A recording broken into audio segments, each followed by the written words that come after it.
Welcome to the Unapologetic Rob Show. I am your host with the most, Unapologetic Rob. You are watching this on the Mirage Network channel. It is the home of my show. It is also the home of the one, the only, Bible Big Mouth. He's coming up next, so stay tuned. He has a great topic. I know I'm going to watch it. His topic is, do parents have the right to circumcise their child? I'm not going to miss it. I'm going to sit right over there and watch the whole dang thing. Now, I also have a great show. Amazing show. Amazing topic. It is a hot topic amongst let's call it the Israelites movement. Is so popular. It is Esau. Is Esau the white man today? Well, first of all, we have to find out if Esau is the white man. Was he born white? Was he born black? Was he Punjabi? Okay, he wasn't Punjabi. I like the word Punjabi. It just makes me feel good. Okay. Today, you're going to hear opinions from the left, opinions from the right, even opinions down the middle. Now, I want to hear your opinion. Please call in. Let us know what your views are. Do you have any information that could bring value to our conversation? Do you like this discussion? Do you hate me? Do you love me? If you love me, give me your number. Just a joke. Now, I have a great guest on the line. Let me just grab him. Are you there, sir? You're live. Yes, my name is, how you doing, everybody? Good evening. And my straw name is, for Facebook sake, is Calvin Dumas. However, I go by the restored name of Kha'nook. And in English, is Enoch. Okay, Kha'nook. What language is Kha'nook? That's Paleo-Hebrew. Okay, good. Okay, so today's topic is Esau, right? And I guess let me set the stage, all right? So you have Isaac, and Isaac's married to this beautiful, beautiful woman called Rebecca. Now, how I know she's beautiful? Well, I used to date Rebecca before Isaac. Now, Rebecca, she's pregnant with twins, right? We know the first twin is Jacob. The second twin is Esau. Now, there's a description of Esau in the scripture, and that's where the problem lies. In that description, some people say that Esau is white. Then you got another group of people that say, no, it doesn't mean that he's white. He's a black man. So that's where the confusion lies. So today, We're going to go over some scriptures, some history, and we're going to try to solve this. So let's start off with Genesis 25:25. So I'm just going to read this real quick. And it says something like this. And the first came out red all over like a hairy garment. And they called his name Esau. Kha'nook, what's your take on this? Okay. Now I want to back it up to verse 23. Yes. Please. Go ahead. Can you read it? Yes. Okay. Go I'm ahead. gonna read it, but before I read it, Yeah. I want to reiterate that this is very important that that a lot of people miss. I have not heard. I must talk to 1 million people, and I haven't heard not one person mention this, and it's an actual prophecy. Okay. Okay. Yes. So this is verse 23, and it reads, "And the Lord said unto her, 2 nations are in thy womb, and 2 manner of people shall be separated from thy bowels. Mm-hmm. And the one people shall be stronger than the other people, and the elder shall serve the younger." Okay, Yes. so that last part where it says the elder shall serve the younger, Mm-hmm. that's nothing but 7 words, but it's actually a very strong prophecy. Okay. And I'm going to prove that point tonight. Okay. And thus is how we're going to identify who Esau is and what his images is by the precepts and historical events. Okay. Now, the elder was Esau, right? Correct. And the younger, of course, was Jacob. Correct. Okay. And that has not happened yet. The elder Esau has not served the younger brother Jacob. Mm-hmm. It has not happened yet, and so that's what pretty much I'm going to have to prove to state my claim. I see. Okay. So can we maybe go back to, is he the white man? Does the scripture bring that out? Is there any proof? Well, it is. I'm gonna let the scripture talk, Okay. because then I don't want nobody to say I'm trying to push my agenda. Mm-hmm. So I have very strong scriptures. Whenever we get ready to go into it, but the scripture is gonna pretty much identify who they are, and I'm not saying that Esau is okay. I'm not saying he just a redneck or Mm-hmm. or the Caucasian Right. race. I'm not saying that. Scriptures say that he mingled with Japheth, Japheth, and he also mingled with Amalek, and I'm gonna prove it. Okay. And that problem. we go with Genesis 36:12. Okay. Now, That's Genesis. before you go there, I just want the callers to know that if you want to call in, if you have any questions, comments, feel free to call in. The number's right over here. And then when you call in, there's a meeting ID right over there. And then it'll patch you into me, and then I'll have a conversation with you. So feel free to call in. Now, can I go back to Genesis 25:25? Because to me, it seems like that is the stumbling block for everybody. It's that red color, is that hairy garment thing. What's your take on that? Well, I think it pretty much to me, I don't think I it's a stumbling block for a lot of people, Right. like you said, but I don't believe it's a stumbling block if you just take the text for what it is. They mention his color, Right. but they didn't mention Jacob's color. No. But it's that red. Okay, so the first came out red all over like a hairy garment. To me, it sounds like Right. it is the hair that is being described being red. Okay, so And then when you look at the this, first came out red, right? all over like a hairy garment. Yeah. And then when you go to the Strong's concordance, it says that red could be either could be describing the hair or somebody's complexion. And then it says in the Strong concordance, it's red or ruddy, right? Well, can I go? Okay, can I pretty much cut to the chase and when we go to Deuteronomy, when you go to the curses of Deuteronomy, chapter 28, 45 through 50. Yeah. We all know that the curses of Deuteronomy are speaking about the Israelites. Is that correct? 100%. 100%. Okay.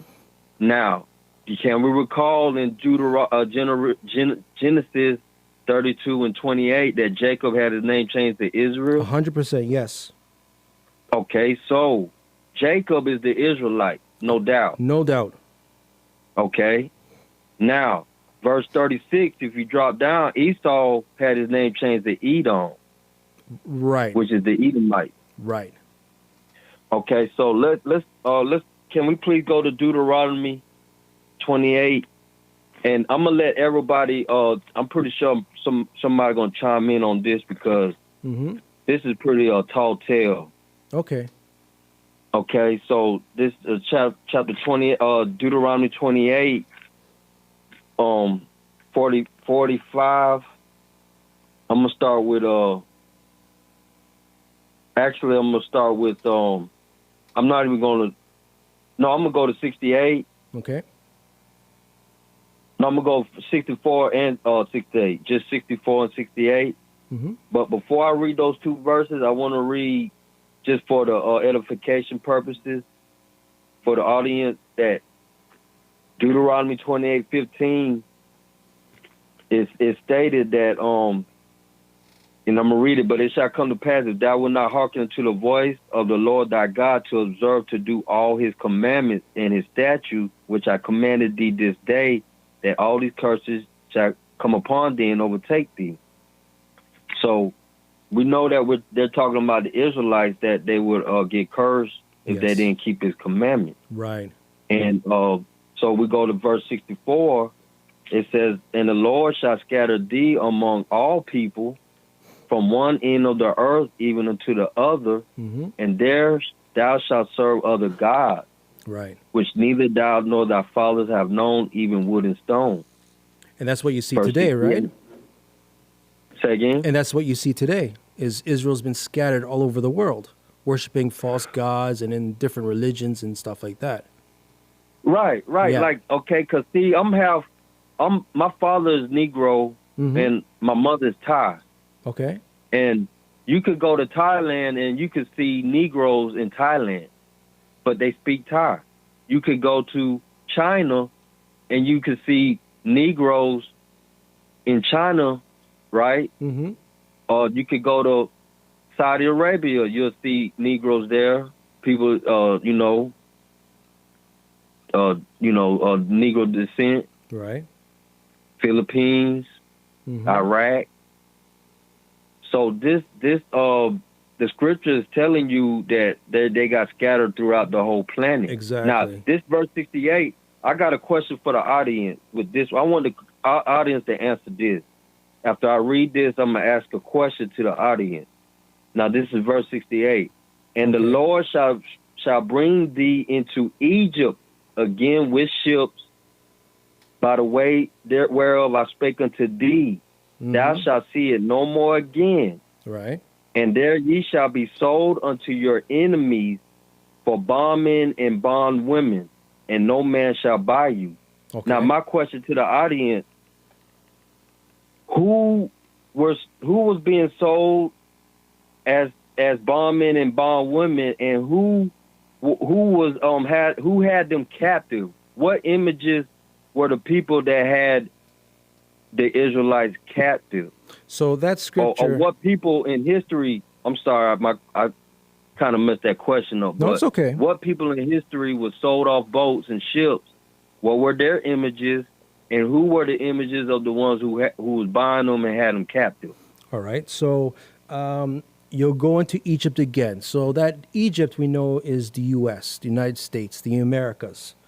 That is the new spiritual Egypt, right? Well, if you go to Exodus 20 and 2, It's 22. it'll tell you what Egypt actually means. Egypt is I believe it's I forgot what exactly language they were using at the time, but Egypt in verse Exodus chapter 20 and verse 2, it says, I am the Lord thy God, which have brought thee out of the land of Egypt, Right. out of the house of bondage. Right. So it's only referring to that they were going to bondage again. It wasn't actually saying that they were going to go into Egypt. So I just wanted to throw that out there and let Fair the enough. scripture confirm So, that. where is this all going to when it comes to like Esau's color?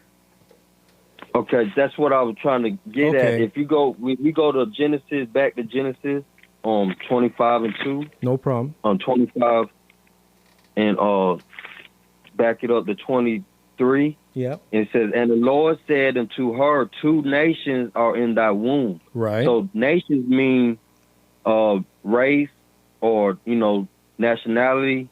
And the two manner of people means that there will be different type of people. Right. And it said, and it says shall be separated. So the separated is actually referring to that they will become natural born enemies. Oh. So in Deuteronomy 28, again, we going back that it specifically said they'd be sold to their enemies. So what, again, to the audience, what images what people in history were buying slaves, was utilizing them, and what were their images? Well, let's go to the audience then. I have a caller. Let me go to the caller. Okay. Phone number ending with 502. You're on the air. Hello, who's this? Hey, how you doing? My name is Anthony. Hey, Anthony, how you doing? I'm doing well. How about yourself? Not too bad. Where are you calling from? Missouri. Missouri. All right. You have a question, a comment? Yeah. I'm sorry, I forget your name. The other caller. To the effect of. I'm sorry. Kha'nook. Yes, sir. Yep. Okay. How you doing, Kha'nook? Good. How you doing? I'm doing well. To the question you posed is Deuteronomy 28, I think it was 68. Yes, sir. As far as who was the enemy? Correct. Who was buying, in history, what do history tell us that what people were buying slaves and selling and buying them and utilizing slaves? What were their images? Well, we know that the Hamites are the ones who originally captured the Israelites. Right. I didn't say. I said who were buying them and utilizing them. I didn't say who was selling them. You saying who was selling them for trade, correct? No, who was buying them and utilizing them? The Gentile nations. What was the images of the people who were utilizing slaves? What are their images? You mean their complexion? It's Anthony, right, sir? Anthony? Yeah. Can I chime in here? We know for a fact that Israelites were enslaved by Egyptians who are black. And we know for a fact that Israel was a black nation. It still is a black nation.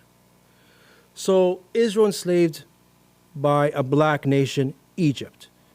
Then Israel enslaved by the Philistines, the Canaanites, the Babylonians, all black nations.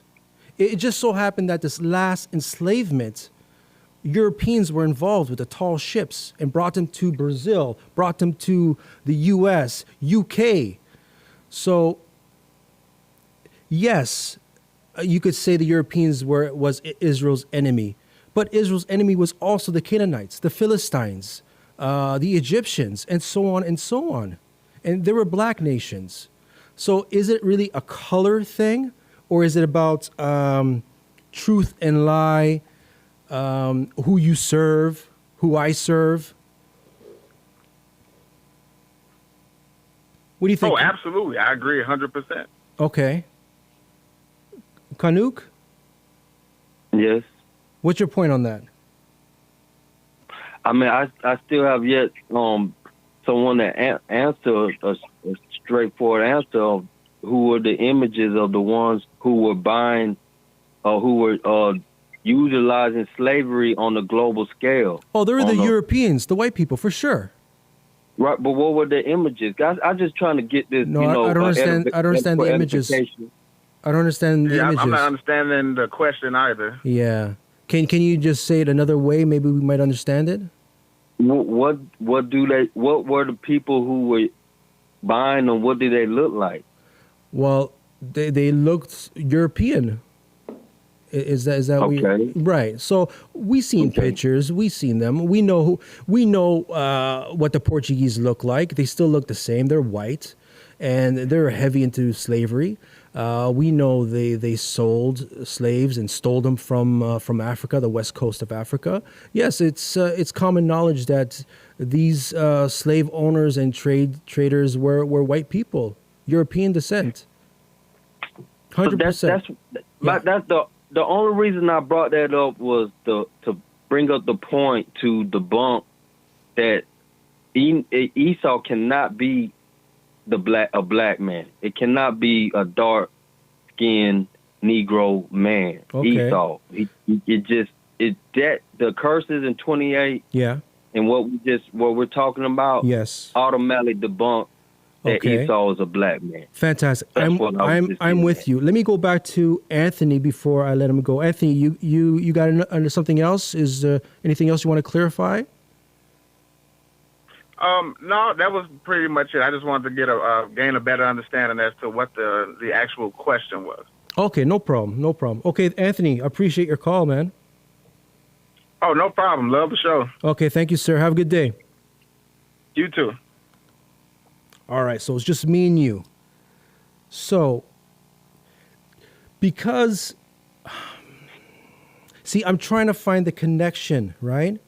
I'm trying to find connection between Esau and him being white, right? Mm-hmm. And I just don't see it yet. Okay, so that's just the beginning. Okay, no problem. We have kind of setting the tone. I love it. Set the tone. I was just setting the tone because, with the curses and right. If no doubt if we dealing with the text that the Israelites did in fact say that they were going to slavery. Right. And I was just trying to bring up the point that if they went into slavery, what was the images of the ones who were in slavery in history, right. and what were the images of the ones who were buying them? Right. And that would set the tone. But I have other scriptures to kind of elaborate on who Esau really is. Okay. But let me go to the line. Let me go to the line real quick. Is it we have somebody on the line? All right. Give me 1 second.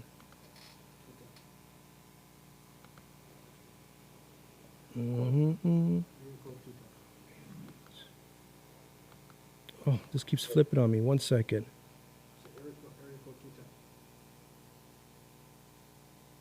Hello, you're on the line. Hello, you're on the line. No. Hello? Hi, there you are. Who's this? Hello? Hi, can you hear me? Sounds like she's shy. Oh, she's gone. All right. Okay, Kha'nook. Continue. Sorry about that. I thought I had somebody on the line. She's just a little shy. Hello, sorry. You're on the line, Kha'nook. Kha'nook? Hello? Kha'nook? Little.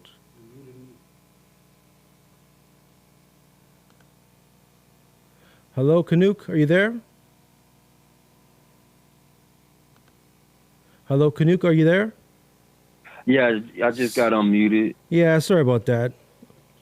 The numbers keep flicking back and forth. But sorry, I interrupted you. What were you saying? Well, there was a young lady that had got on the line.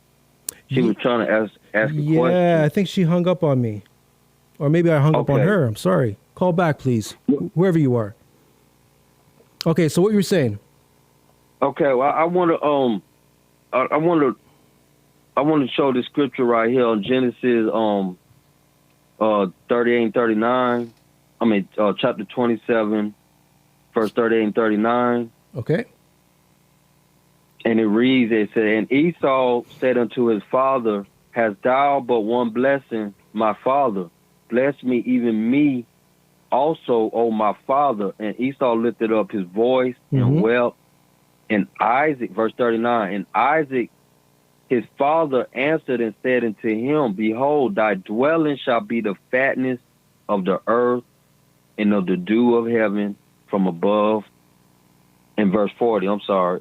Okay. In verse 40, and by thy sword shalt thou live.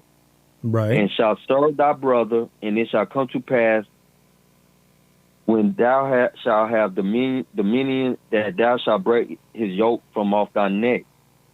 So, my question to the audience with this verse, what history tells us that who have lived of the fatness of the earth and by sword, by sword, which is violent. Right. We could go back to, we could say, with the Native Americans here, were they not slaughtered? Of course. By the same Europeans, right? Right. Of course. Okay. And also by it can't be Esau. I don't think in history I don't see any Negro or so-called black people who have basically have been living by imperialism. I see what you're saying. I'm not right. Global imperialism. So you're saying that the Europeans kind of fit that prophecy that you're saying, right? Right. Right. Okay. Right. And I could be, we could say European, but I could get more specific on who, in like, for instance, when you go back to ancient Europe, when you talk about the antiqual names, right? They're totally different. The seven heads of like Greece, you got which is the ancient name is Achaia. You got Russia, which is Scythia. Spain, which is Hispania. France, which is Aquitania. Germany, which is Magna Germania. Wow. Great Britain. So these are the countries or nationality. This is all the same people. Right. Right. Okay. Then you got the 10 horns or the 10 countries such as Belgium, France, Germany, Italy, Luxembourg, Netherlands, Denmark, Ireland, United Kingdom, Greece. So these are all the same people. Okay, so let me go to a caller, see what they have to say. Okay, give me 1 second. Let's go to area code 210. Hello, you're on the air. But then you got the 10 horns or the 10 countries such as Belgium, France. You got to turn off your YouTube. I can hear it in the background. Denmark, Ireland, United Kingdom. There you go. Who's this? Who's on the line? Hi, this is Felicia. Hi, how are you doing? Where are you calling from?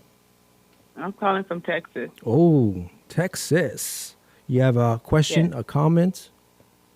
Well, I just wanted to, comment that Esau is also from the seed of Abraham because he's Isaac's son. That's a good point. Yes. And Hello? This is... Okay. I could hear the...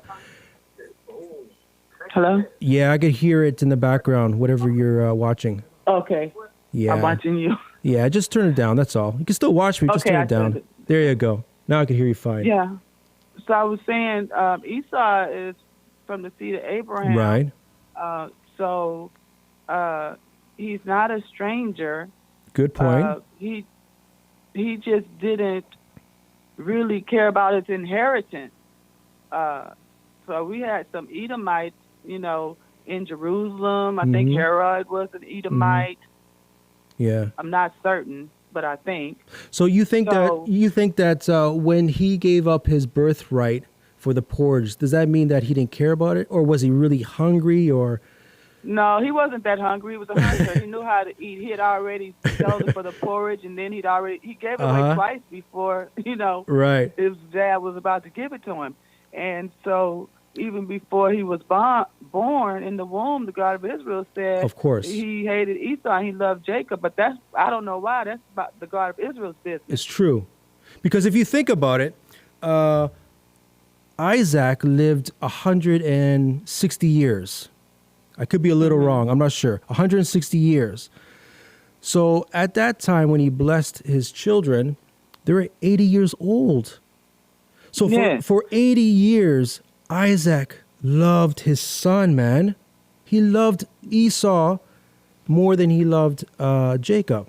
And he was going to bless Esau. God of Israel had to tell Rebekah, that's not right. Isaac. There's a little switcheroo there, right? Mm-hmm. Yeah, but Isaac loved his son all the way till his death, so much that he was going to bless his son. But there was a little trickery there, right? So and also too, you made a good point. He wasn't a stranger. He must have kept the laws. He must have kept the ways of his father Isaac. He must have walked in his ways also. If he worshipped false gods, you think Isaac is going to be proud of him? No. So, but he just kind of wanted to go his own way. He married the Hittite women or whatnot, right? And they could have been black women. Of course, they were black women. Children would have came out black. So he also married an Ishmaelite woman, and Ishmael is from Abraham, right? Yeah, Egyptian and a black. Yeah, he married 3 black women. So let me ask you this, right? Hypothetically, if he was white, like a European white guy, right? Mm-hmm. And he marries 3 black women, his offsprings would be what color, you think? Mixed. Light skin. It could vary, right? It could vary. It all depends on the genes, right? It can skip some generations. Exactly. Now let's say those children remarry into their mother's tribes. Then they're going to come out darker. And after a few generations, that white gene would probably be eradicated. Right, but the caller Kha'nook said that they went over with the Gentiles, that Esau, so that gene, would have got lighter and lighter on that side. Right. But in the beginning, Jacob and Esau, they made up. They did. They wept on each other's shoulder. Yeah. Mm-hmm. Wow. It's a tough one, man. It's a tough one. So I don't know. That's just my comment. That's all. No, I appreciate it. Thank you very much. Okay. Okay, thank you very much. Take care. Okay, bye-bye. Bye. Where are you? Oh, she hung up. 905. 905, you are live. Who's this? Hello? 905. Please don't let me call out your number. Last 2 digits is 61. That's your phone number. Hi, I hear you there. Hello. Hi, there you are. Who's this? It's Donna from Brampton. Hey, how you doing? Brampton, where's Brampton? Ontario. Ontario, Canada. That's my favorite place right there, Ontario, Canada. Comment, question? I just want to say that Esau, he wasn't part of the blessing that was given to Abraham. I want to say that Esau and Jacob, they were twins, but Yes. even before they were conceived, it was said and it's mentioned that the younger will rule the older. That's right. And it would be two nations in the bowels. Right, and that's what Kha'nook read earlier. Yes. Oh, sorry. No, it's okay. It's okay. Go ahead. So even though they were twins, one had a soft skin here, and that's why he had to put the goat skin on his hands. I'm not sure if you touched on that already. No, we didn't. We kind of went over it. But yes, Jacob had to put goat skin on his arms to fool his father. So that he can feel like his brother Esau. Exactly. Right. So that tells me that one, which is Jacob had the hair like wool, which is stemmed off the descendants of slavery, stemmed off of him. So I know that we, the descendants of slavery, black people of North America, the Caribbean, and West Africa, we are descendants of Jacob. Okay. I think we all agree that. Great. So let me ask you a question. That's my comment. So let me ask you a question. I'm Yes. going to throw scripture to you. Go ahead. In 2 Kings 1:8, it describes Elijah as a hairy man. So does the hair really depict what color the man is or a person No. is? The hair doesn't tell you what color. I have family members who are dark, but they still have smooth hair. Right. So no, I totally agree. It doesn't tell the color of the skin. All right, no problem. So do you have another comment for me? Another or question? comment? I was going to ask you, do you have another comment for me? No, that would be all for tonight. And this is... But I'm enjoying the show. Thank you so This much. This is Donna from... Brampton. Brampton. Thank you very much, Donna from Brampton. You have a good Thank you day. and have a good evening. You too. Bye-bye. Bye. Okay. Mr. Kha'nook, you're back. Yes. So did you hear all the Okay. comments? Yes, I did. Okay. And like you said, it seemed like we're all in agreement. Yeah, when it comes to slavery and who enslaved Israel, I mean, I think we're all there. I think the missing part here is, for me, is Esau's color, right? I'm still not there yet, right? Well, if you go to Genesis 36:12, and it, like I said, Esau, it says, and Timnah was concubine to Eliphaz, Esau's son, and she bare to Eliphaz Amalek. Amalek, okay. Amalek. So Amalek. Now, there was only 18 races that was created by the Most High in mankind. Okay, you got the 12. It's outside the 12 tribes. You had the Edomites. Then you had the Elamites. Elam, that's in the Bible. You got Asher, which is Assyrians. Aram, Ishmael, right? Moabites, which is the Chinese. You got Ammonite, which is the Japanese. You got Cushite, right, which is the Ethiopian.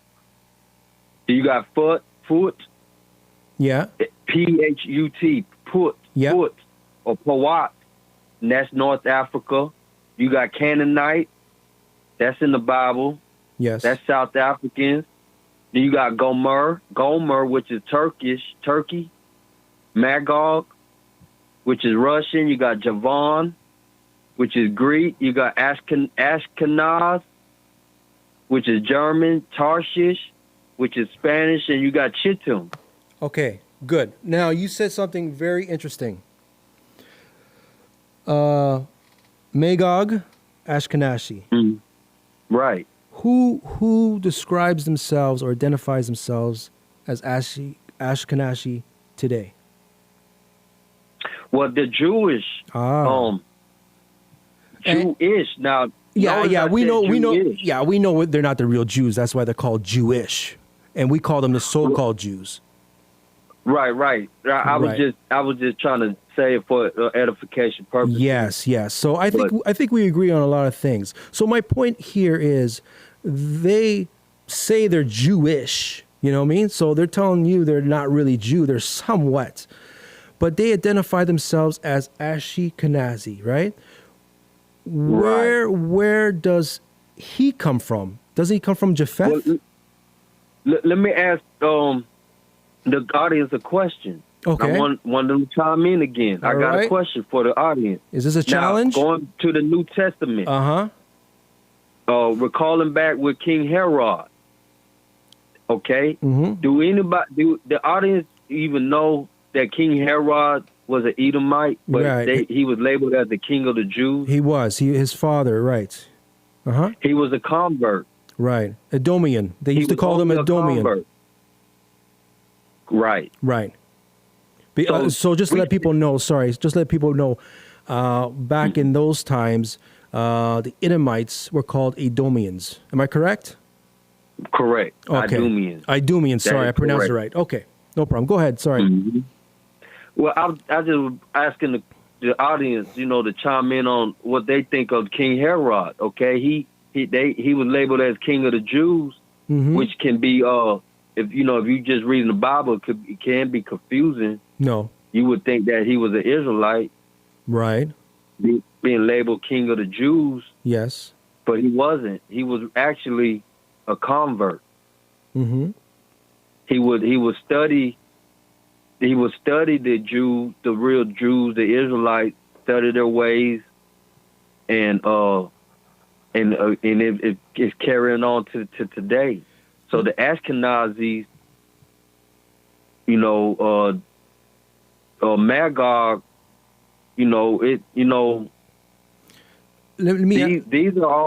these are all part of the reason with Esau laying down with Amalek.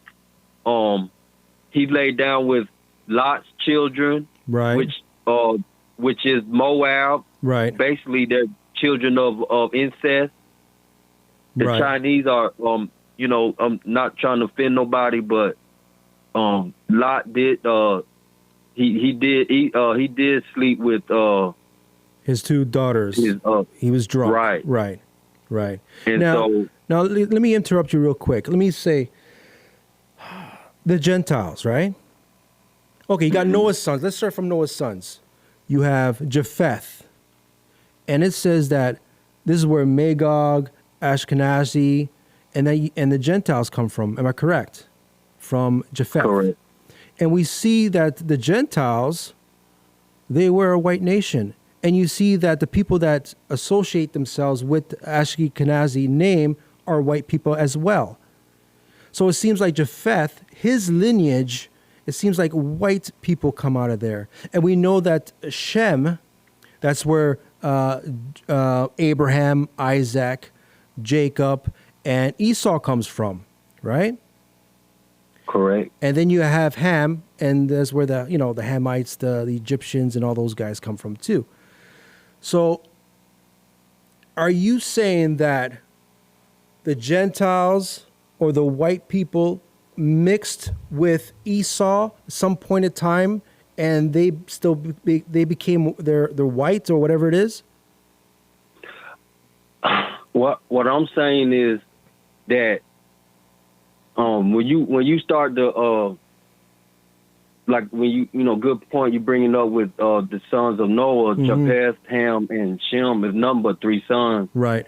So when Esau did come into the picture, he started when he laid down with he pretty much laid down with 3 types of people, which started progenitizing different races.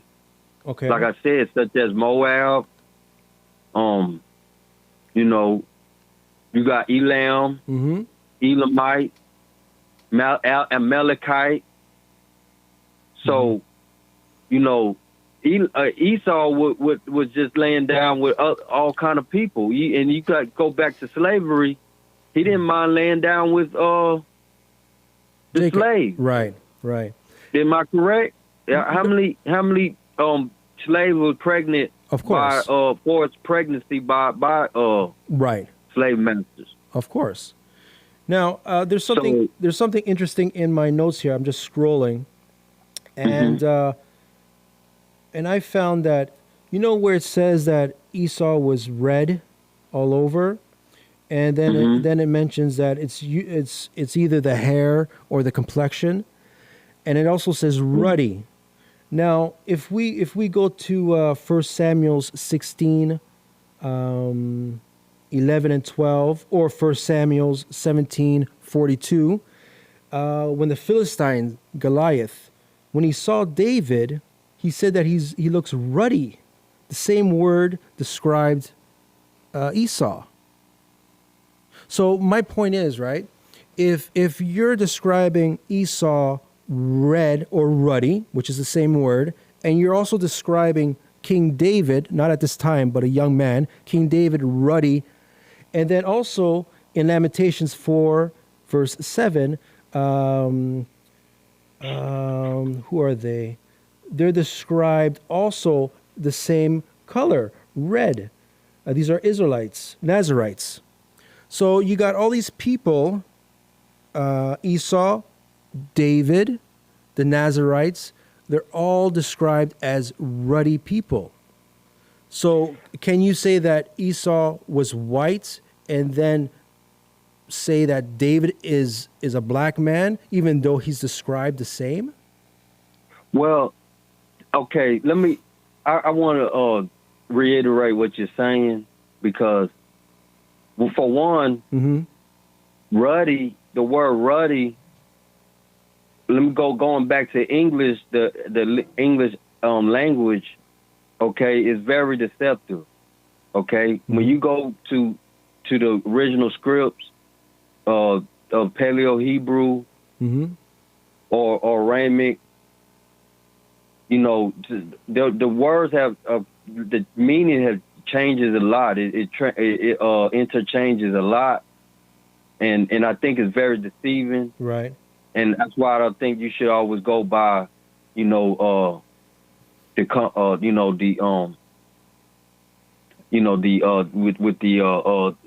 the ruddy word, as far as the you know. No, I hear you. I know what you're trying to say. But you know, because you know, when you say someone is black, yeah, that don't mean you can have a albino.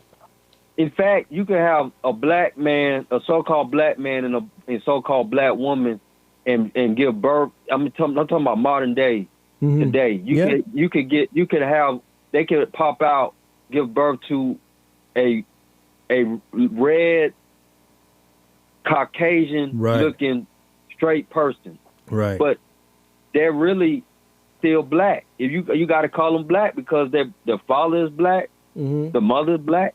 Right. You can't call them really Caucasian or white, even though I got a nephew who looked just like, he got red hair, he's white skin, and he has his father's black. Okay. So I think we got to really get down into the precepts of the text, because when you start saying, okay, this person's black, or King David was black, but that don't really you're not doing ourselves justice, because Noah was really albino or light-skinned person, but he was considered, you know, Israelite. He was a Israelite descendant. Well, there was no Israel at that time, but yeah, I understand what you're trying to say. So, you know, it you know, going back to Genesis, you know, Genesis chapter 2 verse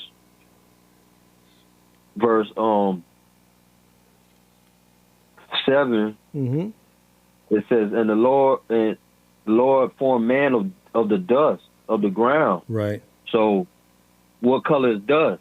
If you pick dust, there's all kind of shades of brown. You could get light brown or get dark brown. But, you know, that's a tall tale. Right. You know, the chosen people of the book can pretty much come out in color. Of course. Now, we have maybe 2 minutes, right? Okay. So I hate to cut this short because this is it's a deep thing. It's not an easy topic to get into, right?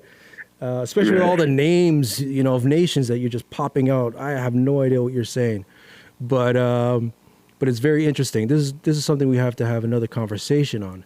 But I want to touch on something. Do you read Flavius Josephus? Say again? Do you read Flavius Josephus? Flavius is he's Idumean. Is that correct? Well, yeah, that's where I'm going to read. I'm going to read what he writes about the Idumeans. So okay. It's John Hyrcanus II. He was high priest of Judea, and he was also he reigned in Judea for a time. It says here that he lived 76 to 30 BCE, right? So we're saying about 30 years before the birth of Jesus. Let's just call him Jesus for the sake of this thing. Now it says that Hyrcanus, he took the Idumeans and he said, if you want to live in this land, you must be circumcised and you must keep the laws of the Jews. And of course, they said yes. And it says here, and of the rest of the Jewish ways of living, at which time, therefore, this being them, that they hereafter no more than Jews. So meaning that after that time, they were known as the Jews because they took on the customs. They got circumcised. They took on the laws. They became a one. And from that time on, they were Jews. And then it goes to say here, too, in 70, where Rome was ransacking the temple, there was 20,000 Edomians side by side with the Jews fighting for independence from Rome. And after which the Edomian people are no longer mentioned in history. It's because they merged with Israel at that time and they became one nation. Right now there's a conflict of what color still of Edom. Esau, but at this point they became one nation, and that name Edomites, Esau, Edomian, whatever they were called before, was no more. They were lost in history because they became one with the Jews. The book of Jasher. Right. 1 minute and a half. Go ahead. Yeah, the book of Jasher says different otherwise. But no, I we're going to lead around two. No, I agree. But the book of Asher, it talks about the Shittims, right? Is that how it's pronounced? Shittims, yes. Right. Now, Jasher 90 and 30. Right. And they merged with Esau at that point. Yeah, Edom and Esau and they became Rome. So, but the Israelites was not involved with that. No, but they merged. They merged at a time when Israel was in Egypt for that 430 years. In that time, they merged. What timeline is that? Maybe I got it wrong. Because I'm just trying to, because you reading out of a book of Flavius, you know what I'm saying? I'm just trying to see when I'm seeing in the text that in Deuteronomy it specifically says that the strangers or the strangers that sojourn with the Israelites, they couldn't even come into the congregation. If they had children by Edomite, right, they couldn't even come into the congregation. Okay. Let me grab this caller before I go because we're running short. What number is this I'm calling? 647. You're on the air. 647. Hello. You're live. Yes. Hi. How are you? I am fine, thank you. Good. Where are you calling from? Brampton, Ontario. Hey, another Canada. Brampton. You got a question, comment? Real quick, I got a few seconds left. I have a comment about Esau being called red. Yes.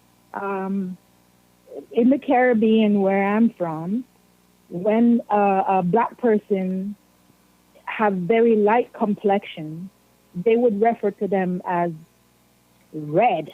Like Sanford and They were like Sanford look and at Son. this red girl coming down the road, or Right. this red boy. Right. It means light-skinned black people. They're so black, but they're light-skinned. Okay. Or brown. I got it. It's just like Sanford and Son.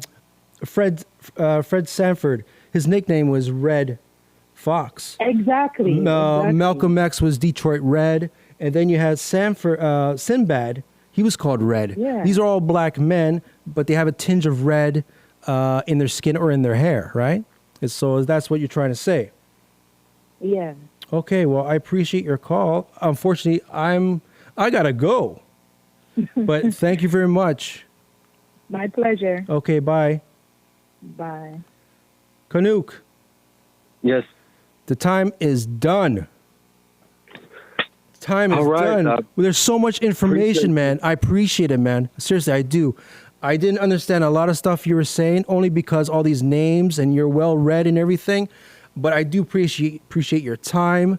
We got to do this again, part 2. How's that feel? But hey, Yes. is there anything you want to plug, promote? Yeah, I like to say, if anybody, if you're on Facebook, or if you have Facebook, or I got a group on Facebook called by the name of Truth on Deck. If you can, please, join the group. Truth on Deck. Okay. Truth on Deck. Join it if you can. I appreciate it. And my YouTube is ZOI, Zeal of Israel. Okay. So I appreciate it. Thank you so much. Thank you, sir. Let's keep in touch and let's try to do this again, part 2. Yes, most definitely. Okay, sir. You have a good day. Thank you. You too. Have a good night. Okay, bye. Peace. Bye. All right, there you have it. I don't know. It's a lot of information to take in, boys and girls. But what can you do? So, next, please don't go nowhere because you're in for a treat. We have the one, the only Bible Big Mouth show. And like I said, I'm going to sit right over there and listen to his show. And his topic is, do parents have the right to circumcise their child? Until next time, peace, everybody.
Okay, there we go. Okay. Boom, that level hit me high. How we do? How's our levels? How's our peaks? What up, everybody? What up, what up, what up, what up? It is the Bible. Big Mouth, fantastic show. Unapologetic Rob, fantastic show. A lot of information there that needs to be dug up and eaten and dug through and taken a look at and whatever. I guess there is a part 2 to happen. Everybody in the Mirage Network on chat. Flame up a 7. Let me know that you can hear me. Let me know.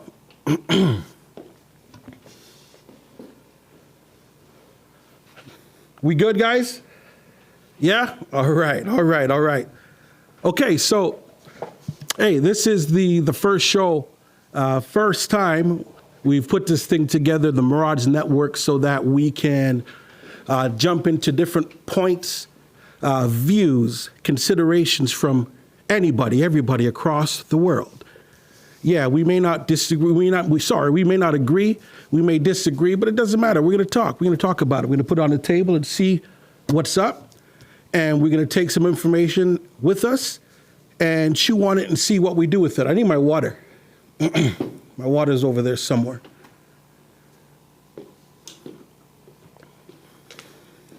All right, thank you. Take a sip. Live chat, thank you. Everybody that's liked, subscribed, shared, and commented, thank you. So, topic of today. Title is, do we have the right to circumcise a child? Do we have the right to circumcise a child? We have an interesting guest, who has some heavy opinions. I took a peek at the chat and I saw that it looked like there was a couple trolls coming through. It looked like there were a couple trolls coming through. I'm not sure if they're still there. But hey, we don't mind the trolls. We talk, man. We put it down on the table. We talk. It's okay. It's okay. If you're in your feelings, it's okay. Sometimes I may be in my feelings. It's okay. It's all right. It's all right. State what you need to state. Your opinion is whatever it is, right? So let's go right to the show, the topic at hand. Daniel, are you there? Hey, man, how you doing? Hey, Daniel. Thanks for joining in, man. Thanks a lot. Yeah, thank you for having me, brother. Hey, not a problem. I know we went back and forth a bit to check Daniel's level. He's good. Is Daniel's level? I need him to be clear. I need his volume clear. I want people to hear Daniel today. He's good? Can you hear me? All right. Yep. I'm getting thumbs from all the paid hands here. We pay hands here. We pay hands here. They don't do the job. We fire hands here. All right. So thumbs up, thumbs up. All right, fellas. Daniel, welcome to the Bible Big Mouth show, man. I got you on my first show, and it's glad to be. It's number one. Here we go. Yeah. It's interesting how this thing came together, because I saw on my Instagram. Let me do a shameless plug. Bible Big Mouth. I saw a picture of you. It looked like. I didn't know at the time. Yeah. It was a dude holding a sign that said, I want my foreskin back. I was like, what? He wants, I want my foreskin back. So I copied it and I put it up, and I put my comment there and I said, that's interesting. And you had the picture, you're in the whites, and you had some blood stains and stuff on it, or what was a mock of a blood stain. And I put it up, and then you said, hey, I'm that guy in the picture. So that's the guy with the I want my foreskin back sign. That's my buddy Luke Artanis. Okay. I'm the one who's holding the sign, this Jew hates being cut. That's it. This Jew hates being cut. That's it. Same picture, though. That's it. Well, let's jump into it. We got just under an hour, and let's see where we go. So. Yeah, it was perfect. I actually, somebody shared it to my inbox on Facebook, Okay. And then I immediately commented. So it's cool that we got connected that way. Yeah. It was fantastic. I'm glad that you shouted out, man. Brave. Let me tell you, that's brave. Some brave stuff. I see you guys marching around with that. Some brave stuff. So, let's get into you first. Then we'll jump into Bloodstained Men. So, Sure. Daniel, how old are you? I am 29 years old. 29, okay. You're 29 years of age, and according to, we haven't spoken yet. I know you spoke to our scheduler. We haven't spoken. I like to keep it fresh, so I want to get these questions fresh on air with everybody listening. So, you're 29. Are you circumcised? I am circumcised. Yep. I was circumcised in a Jewish hospital in Massachusetts, and I wish I hadn't been. How many years ago were you circumcised? I was circumcised right after birth, the day I was born. So you were born today, and tomorrow you were circumcised? So I was born February 7th, 1991, and I was circumcised that same day. As soon as I came out of my mother's womb, they took me to have part of my penis cut off. So. Boom. So right out of the action. Okay. So who made that decision for you to be circumcised? You like the way I framed that? Complicated question, but the Jewish side of my family has been circumcising for centuries. And of course, I was born at a Jewish hospital, so I think it was just assumed that I would be circumcised. So I guess you could say my parents. At the same time, there's a lot of doctors that are pushing this. And of course, society in the United States, a lot of people think that you need to do this. And there's not as much slow down. We're gonna get there. I wanna kind of rub the seasoning into this so everybody can move at the same speed, because I know where you're at. Gotcha. I want to bring everybody. Yeah, you're not the only big mouth here. Daniel, the big mouth. Look at that.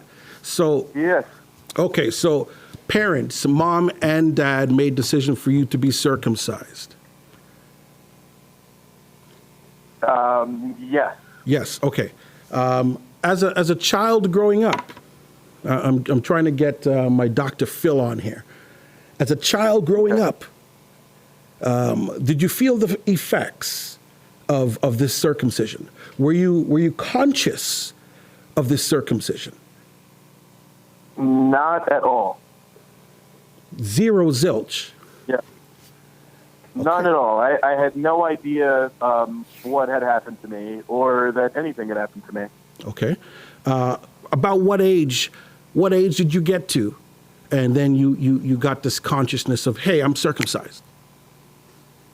So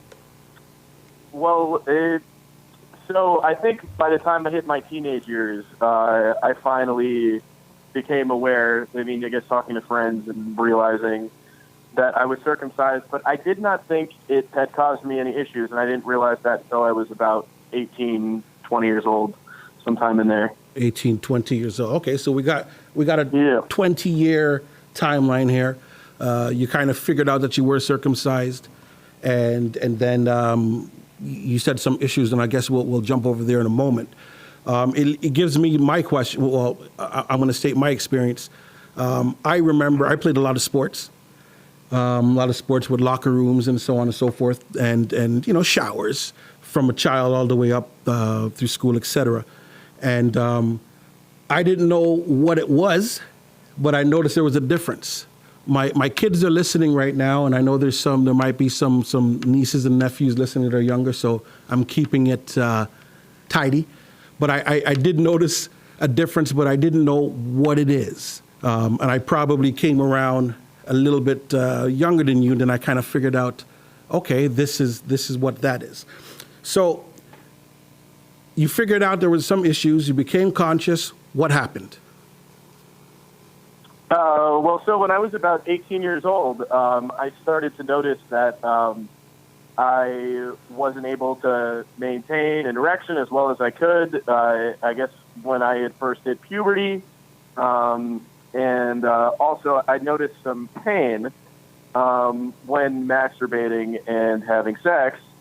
And for a long time, at that point, it was a big chunk of my life, but like a year, 2 years, I had been searching for a reason for why I was having these issues, and I would go to doctors, therapists, urologists, and ask them, why am I having these issues?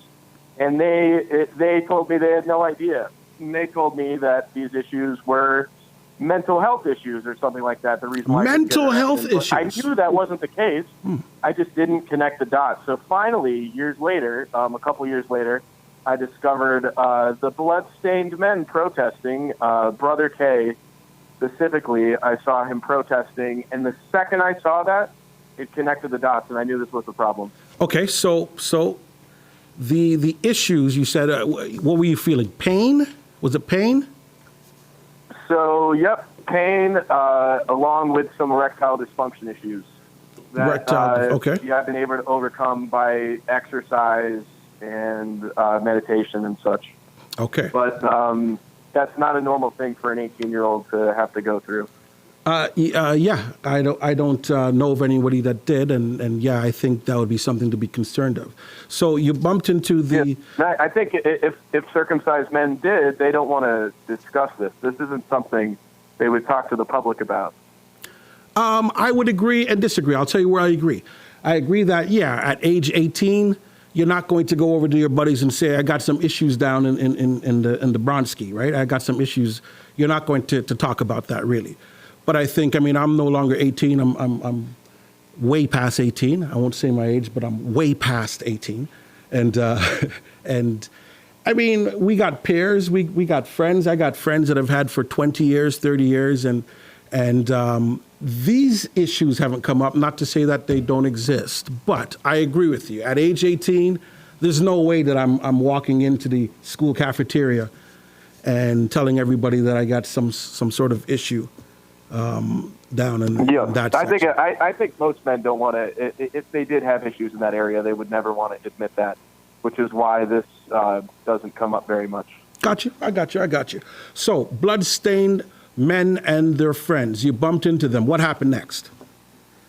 So I found them online, and I added a few of them on Facebook, and then I started going hard with intactivism and speaking out against this because I connected the dots and, started, talking about it wherever I could. And, I feel like my purpose in life is to, make people realize this shouldn't be done to children. Learn from my experience, or my parents' experience. Doing this to me. So let me do some housework here. Hey, you want to talk to Daniel? You got some questions for Daniel? Call in. The number is over here somewhere, or over here, one of those places. Call in. We'll get you on. And the meeting number, when you get in, the meeting ID, just punch in 149-990-3324. That's 149-990-3324. If you do call in and you're watching on YouTube, turn it off, because then it's going to create feedback and it's going to interrupt the show. I do see somebody waiting patiently. It looked like they've been waiting for a while, so let's see what's up there. Area code 206. Welcome to the Bible Big Mouth Show. What's up? Talk to us. Hi, this is John Atkinson. I know Daniel Tati. Or Tati. Did I say that right, Dan? Hey, what's up, John? Hey, it's a family affair. What's up, John? What's up? Well, I made a comment in the YouTube. I'm a cut dad, circumcised dad of 2 teenage boys that are intact. Sorry, say that one more time. And I am a cut father of 2 intact teen sons, or uncircumcised, if you have to use that word. Okay, intact. So intact means uncircumcised. Yeah. You're not talking. You have to use that word. I don't. You're not talking. I do not like that. You're not saying that you reattached. Are you saying you're reattached, or are you saying you never cut? I am cut. You're cut. Your sons are not cut. Got you. Okay. That's right. Okay. Yeah. And I've been studying the issue ever since my firstborn was first son was born. Well, you know what? Before you jump into your son, sorry, I'm horrible with names. Daniel, I know forever. That's Daniel. I know you. Was it John? Yes, John. John. Okay, John. Before you get to your sons, what type of an experience did you have? You were circumcised, I guess, from birth? I was. Okay. Yep. I was born in a naval hospital. A naval, okay. Military hospital, okay. Yep. And your story, is there a similar story or some sort of story like our friend Daniel? Daniel had some issues growing up at a certain age and he figured it out. What about you? Yeah, I didn't have erectile dysfunction, but I figured out that I've actually had several problems. Several? Shoot. Yes. Okay, let's go. Yes. So one of the first problems I had was when I was a little boy, I got meatal stenosis. You got to slow it down for me. I couldn't tell you. I couldn't even spell that. So slow it down for me. Slow it down. Yes. So I was diagnosed with meatal stenosis. Right. Which is a narrowing of the meatus, which is where your pee comes out. Okay. So what I had was it was kind of like a skin bridge, and I ended up peeing all over the place whenever I go use the restroom. Okay. And my grandmother took me to the hospital, and the doctor had to do a little cut to get me fixed. Okay. All right. Now you had to get some sort of operation. What does that have to do with circumcision? So meatal stenosis primarily occurs in boys that were circumcised, that are missing their prepuce. Okay. And you're educating me and all the viewers. How often or how frequent does that happen? Is there a lot of people happening? Is it not a lot? What are we talking? What's the numbers like? I'm pretty sure that's over 10%. 10% of what? So that's something I've suffered with as well. You suffer with that as well. Okay. 10% of what? 10% of everybody circumcised, you're saying? Yeah. Okay. All right. And was that it? Nope. So when I started being sexual, had many problems. One was when my erection would occur, my scrotum would draw up and squeeze my testes. Okay. And it would be almost like getting kicked in the nuts. So I'd have to stop. Wow. Yeah. Is that a so I've never heard of this before. Is that an issue from circumcision? Yes, because you're supposed to have the prepuce or your foreskin to unfold down your penis when you get an erection. Got you. 416, hold on. We're going to get you in a moment. So, okay. Yeah, both of you, stories seem to be similar, and I guess that you are part of Bloodstained Men as well? I have protested with Bloodstained Men, and I was actually lucky enough to be handed one of Brother K's pants, because he and I wear the same size. Brother K. Who is Brother K again? Yeah. So Brother K is the founder. He's a legend. Go ahead, Dan. He's a legend. All right, tell us about Brother K. Back in the 70s. So he was commissioned to this fight from the 70s, is what you're saying? He started protesting in the 70s, yes. Okay. We haven't talked about Bloodstained Men. Kind of give us a breakdown as to what Bloodstained Men, what you stand for, what you do, how old, how long, et cetera, et cetera. As soon as we're done that, we're going to get 416 right into this call here. So the Bloodstained Men are committed to exposing Americans to the brutality that is the human rights violation of infant circumcision. We believe all children deserve to be protected from genital mutilation. So I am not exactly sure how long the organization has been around. I believe it's something of like 10 years or so. But it's a very powerful movement. The bloodstained men and their friends travel all across the United States and do protests year-round to try to expose the public. And we wear our signature blood-stained pants. I've seen those. Okay. Thank you. 416, come on in. Welcome to the Bible Big Mouth Show. What's up? Hi there. Hi there. Can you hear me? I can. Hey, I just want to say, first of all, what's your name? Show. I like it. What's your name? My name is Daniela. Daniela. Daniela. Okay. Yes. I just wanted to throw in a comment here. So, out of the men that I have dated in my life, I had only one boyfriend ever that was uncircumcised. Okay. And I just have to tell you from my personal experience that I've always preferred men who are circumcised for various reasons, which I don't want to get into because I know your nieces and nephews. Yes. Let's keep it keep it tidy. Yes, keep it tidy. I mean, and I just want to say that none of these circumcised men that I dated had any sort of erectile or other functional issues that I knew of, like, at all. Okay. And it's not to, I don't want to diminish Daniel's experience at all. I think there's definitely, I imagine that things could happen. I mean, especially if you do it right after birth. I mean, I've never heard of that happening, but I just wanted to throw it out there from a female perspective. That's all. That's my comment. Okay. Daniel, what do you say to that? So we claim that circumcised is better in North America only because the majority of men here are circumcised. You know, so that's what people are used to, and then you come across a man who's not circumcised.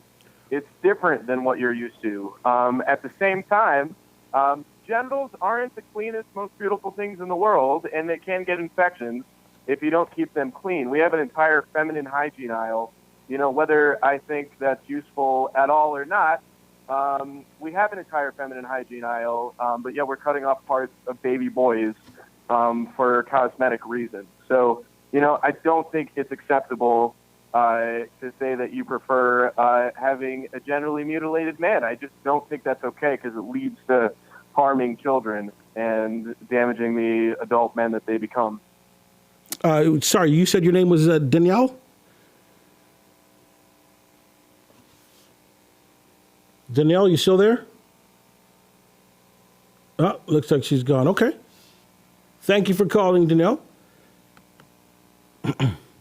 Yeah, so in Europe and South America, they don't circumcise for the most part. It's about 97% not circumcised in those continents. And European men and South American men are some of the most passionate, sought-after men on planet Earth. You know, people claim, oh, well, I circumcised my son so he'll get blowjobs. Sexualizing your son is not okay in the first place, but I doubt that South American and European men have any issues getting blowjobs or having sex. And I also want to bring up the point, at this point in my life, I don't suffer from erectile dysfunction.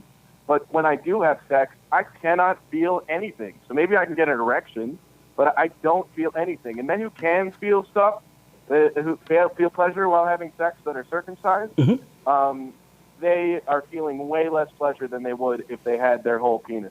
Okay. 314. Welcome to the Bible Big Mouth Show. Who am I speaking to? How you doing? This is Anthony. Anthony, welcome. You sounded, you called in and looks like you have a response to something that Daniel had said. Go ahead. I'm sorry, I couldn't hear the last part that he was saying, but I did have a few questions. Go ahead. You got it. You got the floor. Okay, my first question is, was circumcision ever explained to you guys? I mean, just even by your parents, or is this something that's a general practice, so they just went with it? And when you say you're protesting parents against circumcision, is that specific towards anyone or just in general? So my parents never really discussed it with me. It was just something that you did, in Jewish religion and also in the Northeast United States. Like, they didn't really talk about it. I was not exposed to it. So it's like this weird thing. I had part of my genitals cut off, and nobody told me. And I just had to learn later in life that, this happened to me. And, of course, I did not consent to this.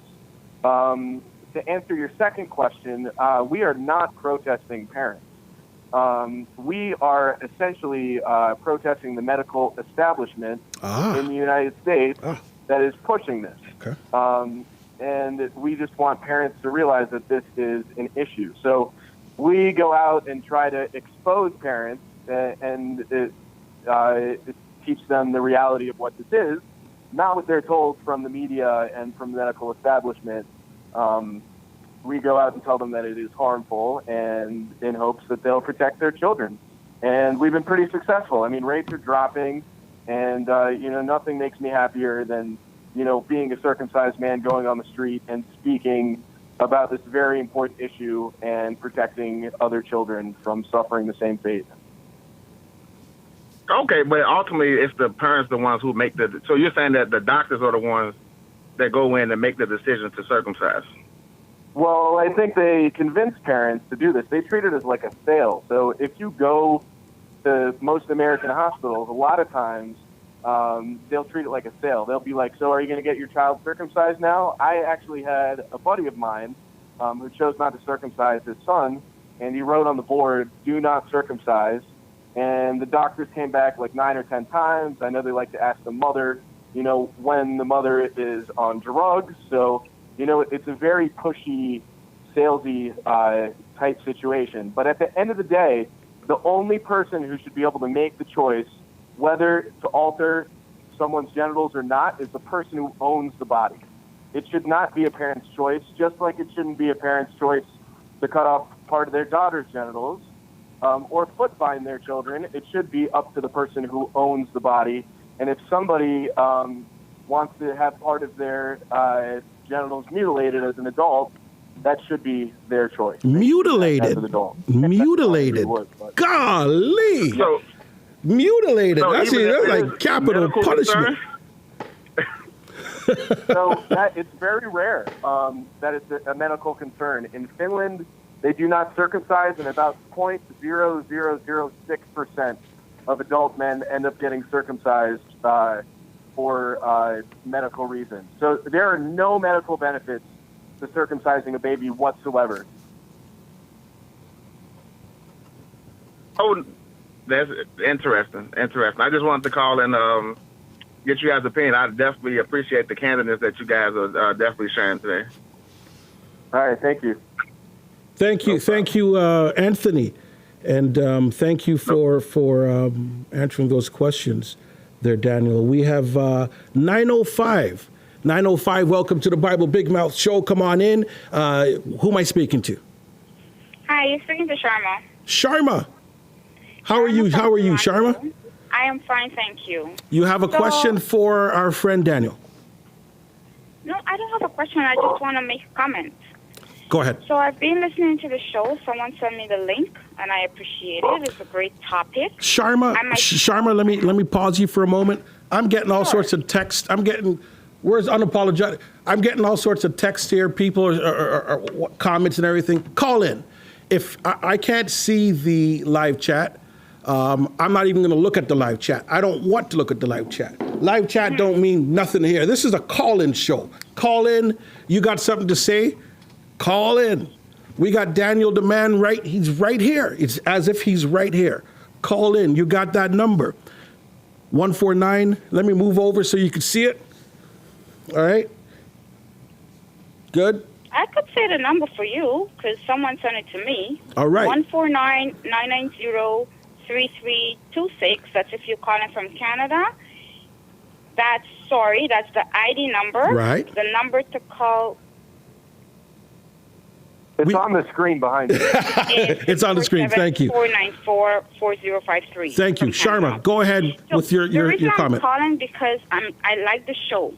Now, I'm not sure if you're talking about this from a Bible perspective. We're talking from any perspective. We have Daniel here. Perfect. Daniel's just giving his expression. I believe in the Bible from Genesis to Revelation. I love the big G God in that Bible, and I try my best to follow his instructions. Now, I have three sons, actually more than three, but let's start with the three. After I had my third son, I started reading the Bible, and I noticed in Genesis 17, it is written, the first covenant that the Almighty God of Abraham, Isaac, and Jacob gives to Abraham. And he said to walk before him and be perfect, and this is what you need to do for him to be a God unto you. It is in Genesis 17. We're going to church here. We're going to church. Yes, I read the entire chapter, and I made a decision for my children because it said you must be circumcised. Okay. And I have trust in my God that he would not tell me to do something to my boys and have any medical problems with it after. So I've been listening to the previous speaker. I think I'm not disrespecting him, but I think the problem is not with the circumcision, because before I get on the phone, I asked my 3 adult sons if there's been any functioning problems, and the answer was no. So I am for circumcision. When I circumcised my first boy, he was 11, the second one was 9, and the third one was 7. And I feel good about it as following the instruction. The first covenant given to Abraham, it's written clearly in Genesis 17. So I just would like to ask everyone who's listening to the show that they can read that scripture, and then it's up to them if they believe in the Bible from Genesis to Revelation and to follow and obey. That's the part I want to take. I've taken, and that's the part I give to my children. They don't have a say in this because actually Abraham was 99 years when he was told to be circumcised. And that's so the New Testament actually says not to circumcise. The New Testament, which scripture would that be? And I could tell you right now, it wouldn't be the New Testament in the King James Version English Translated Bible. Never. Without me even seeing it, I could tell you it wouldn't be, because God is not a God of confusion. So he's not going to say one thing in Genesis 17 and then in the New Testament say not to circumcise. I know God doesn't make mistakes. We were born with foreskin for a reason. Okay, I'm sorry. If God make mistakes, we wouldn't have been born with body parts. Okay, sorry. I know there's a scripture that says to circumcise the heart. That's for all people, men and women. But it is said to circumcise the skin for the males, and you can read Genesis 17, and it said forever, throughout all your generations, forever. So if I don't know what forever is, then I wouldn't be doing this. But forever means... Sharma, I'm going to leave you at that point. I'll let Daniel respond to that. We're getting a bit of a queue here. I want to thank you very much for your call. Thank you very much. If you haven't subscribed and liked and commented, go ahead and do so. Go ahead, Daniel. Respond how you feel. Yeah, absolutely. There are multiple parts of the Bible that say not to circumcise, the New Testament. I'm looking at Galatians 5:6. Paul taught that Jesus accepts people as they are and does not ask them to become circumcised, to become Christian. So, again, as I was telling her, my feeling is that God does not make mistakes. And if we were not meant to have this body part, we would not be born with it. Now, I'm also, somebody in the comments is saying Jesus was circumcised. So Jesus was also crucified, and I don't think you do that to your kids. Hey, I'll tell you, hold on a second, Daniel. We are not going to look at the live chats. I don't want anybody typing from the back. If they want to talk, call in. This is a live call. This is the Bible Big Mouth live call-in show. Call in. We're not looking at those chats. All right, go ahead. Gotcha. So I also want to point out that in Christianity, Jesus was the last blood sacrifice. So you do not need to sacrifice your child's foreskin to impress a God. This is, no different than Muslims saying that their God tells them to circumcise their daughters. Again, if this is something that an adult wants to do for religious reasons, that should be their choice, but it should never be forced onto an infant. And, I think a lot of Abrahamic religion, Judaism included, my own religion, is very against, like, sex out of marriage and sexual pleasure and all these things. And when you cut off part of a child's genitals, that is altering that child's genitals. So I do not believe for a second that God is saying that we need to cut off this body part that he gave us for a reason. Well, I'll tell you, we have a few calls pooling up. I just want to say, I think some of those things we can get back to in a moment. We got about 20 minutes left on the show. What I did want to say, where you said God is perfect. Yeah, he is perfect. And you said that, hey, if he made the body part to be there, then he made it because it's perfect in its perfection. That would be for you and I to sit and to ponder, hey, perhaps he did make the foreskin to be circumcised, possibly. But let's not debate that. Let me go into another call. Let's jump into area code 210. Welcome to the Bible Big Mouth Show. What's up? Hi, this is Luke Artana. Luke, where are you calling from, Luke? I'm calling from Denver, Colorado. Denver. Okay, so you've got to be a mate of our friend Daniel here, correct? I am. I'm a friend of Daniel. Let's go. Let's go. Yes.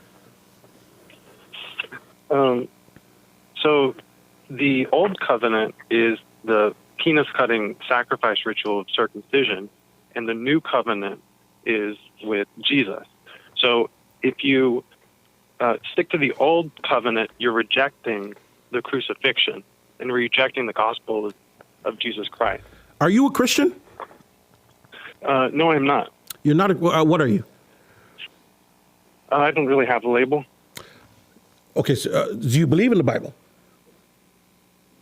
The parts of it that are true, yeah. Okay, so there's parts of the Bible you don't believe in? Yeah. Okay. It's kind of difficult to we could talk Bible because I mean, like, I am the Bible Big Mouth. We could discuss it, but it's kind of difficult if you're not a believer, because if I grab a scripture and toss it at you, and you don't believe it. Well, what I believe doesn't matter. You can look throughout Christian history. It would matter. It would matter. It would matter. The Pope has issued a papal bull condemning circumcision. That is the Pope. That is the Pope. Huh? We're talking Bible. I know. We're talking Bible. You said Bible, so that's why. I'm just saying there's a long tradition within Christianity. Okay. All right. Was there anything else you wanted to say? Yeah. If you have a baby boy and he's healthy, and that's a cause for gratitude and celebration. Okay.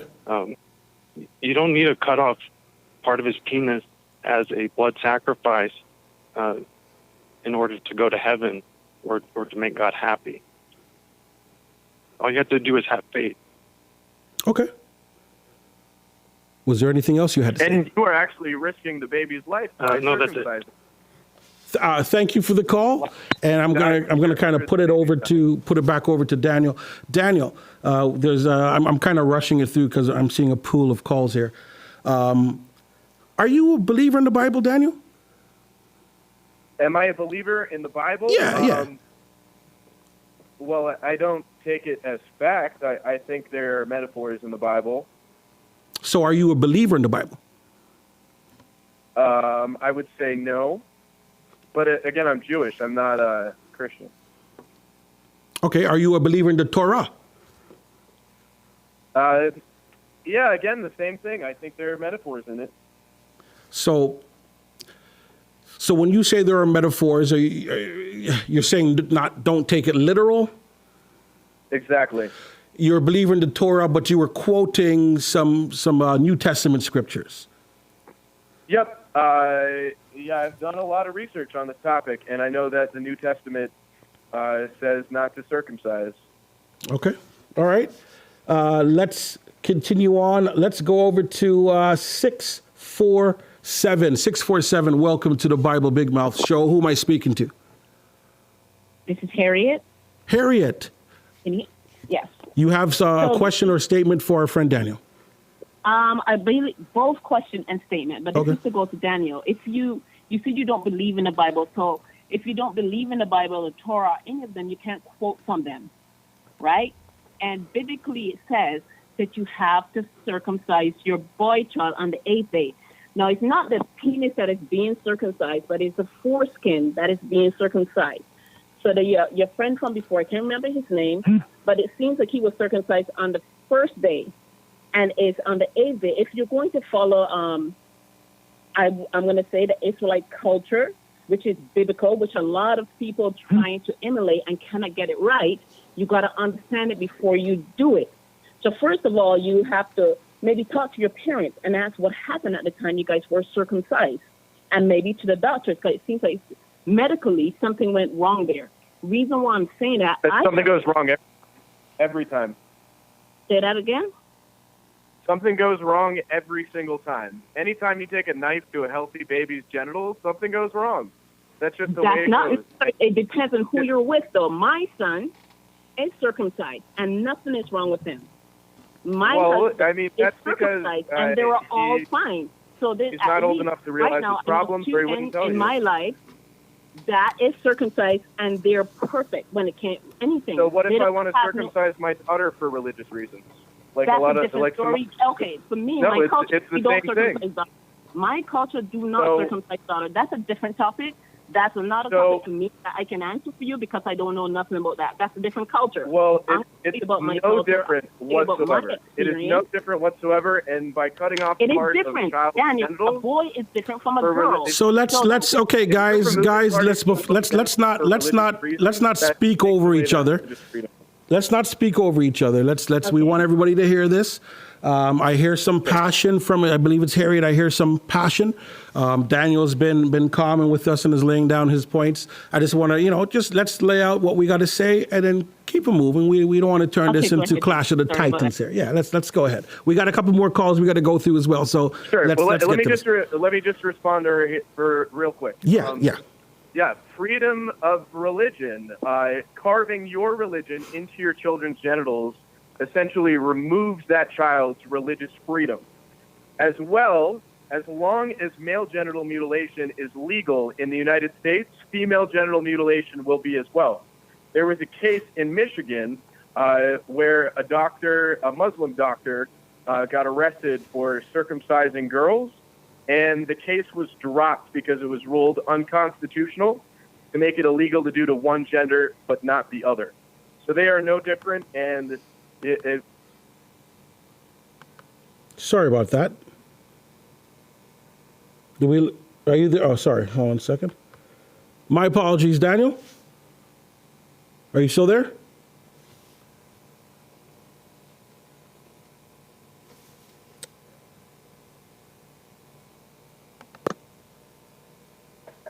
Hello? My apologies, Daniel. That was all me. That was all me. Sorry. It's all good, brother. How much of that did you get? We got a lot of it. I mean, it was just the last part that I muted. Yeah. Well, I mean, the main point is it was ruled unconstitutional to mutilate the genitals of, make it illegal to mutilate the genitals of one gender but not the other.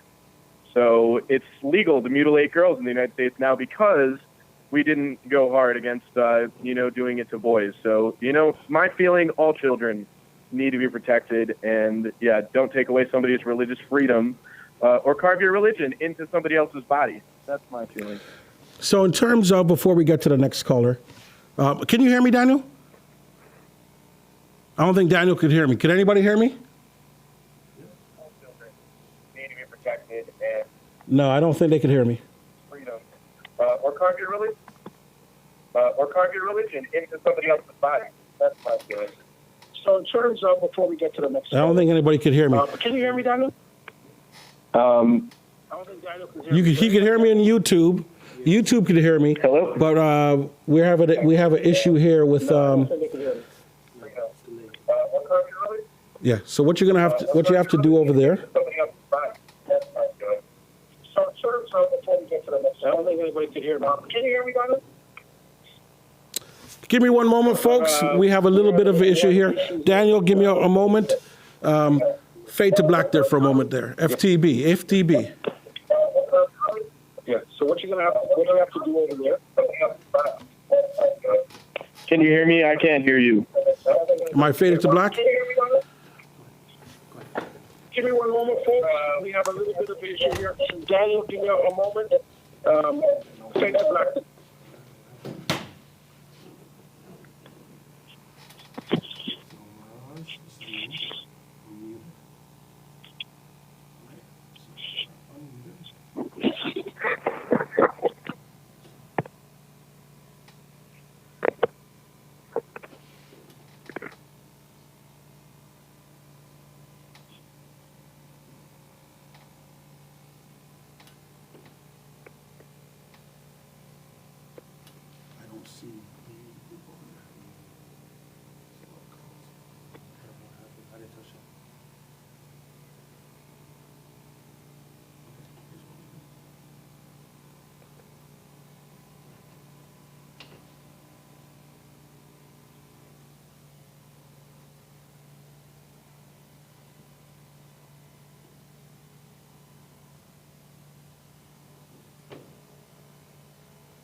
There we go.